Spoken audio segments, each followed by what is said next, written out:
చెప్పలేము. మాటలకు అలవి కాని పనులు వాళ్ళు చేస్తున్నారు. మన యొక్క ఈ సెయింట్ జాన్స్ ఇంగ్లీష్ స్కూల్ కి వారి యొక్క దయార్థ గుణం అనేది ఇక్కడ కనబడుతూ ఉంది. వారితో నేను సంభాషించినప్పుడు వాళ్ళు వాళ్ళ గురించి తెలియచేశారు.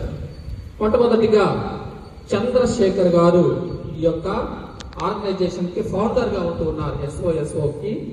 మరి అదేవిధంగా మెంట ఆంజనేయులు గారు బిజినెస్ ఫీల్డ్ లో ఉన్నారు. మరి అదేవిధంగా CHB Prasad profession as well as business రెండింటిలో కూడా ఉన్నారు. అదేవిధంగా సుధీర్ బాబు అతను కూడా బిజినెస్ చేస్తూ ఉన్నారు. అదేవిధంగా ట్రెజరర్, ఈ యొక్క అసోసియేషన్ కూడా ట్రెజరర్ గా వర్తిస్తూ ఉన్నారు. తర్వాత మంజునాథ్ గారు జాయింట్ సెక్రటరీగా ఉన్నారు. అదేవిధంగా ఇద్దరు పెద్దవాళ్ళు కూడా ఉన్నారు, వాళ్ళు కూడా వీళ్ళ తరఫున వచ్చిన వాళ్ళు. కాబట్టి మరి స్టూడెంట్స్ నేను చెప్పేది ఏంటంటే, చూడండి వాళ్ళు అందరు పెద్దవాళ్ళే కదా, అందరు పెద్దవాళ్ళు, చిన్నవాళ్ళు ఎవరు లేరు కదా. చిన్న వయసులో ఉండే వాళ్ళు ఉన్నారా?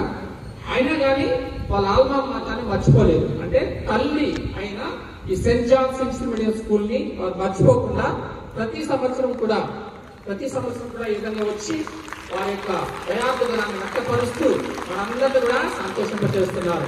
ఎంతో గర్వించదగ్గ విషయం. మీరు కూడా రేపటి రోజున ఒక అంతస్తులో ఉన్నప్పుడు అప్పుడు ఈ యొక్క Saint Johne's English medium school ని తలంచుకుంటారు. ఖచ్చితంగా తలంచాలి.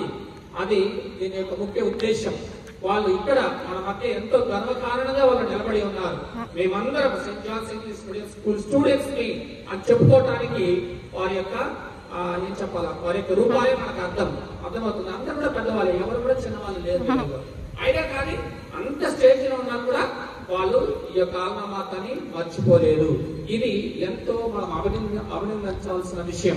కాబట్టి అందరూ మరొకసారి గట్టిగా చప్పట్లు కొట్టి వారికి ప్రత్యేకమైన ధన్యవాదాలు. ఆ యొక్క దయార్థ గుణానికి మనమందరం కూడా మనము మన కర్తాల తోటి వారికి వందనాలు ఇచ్చేద్దాం. Thank you.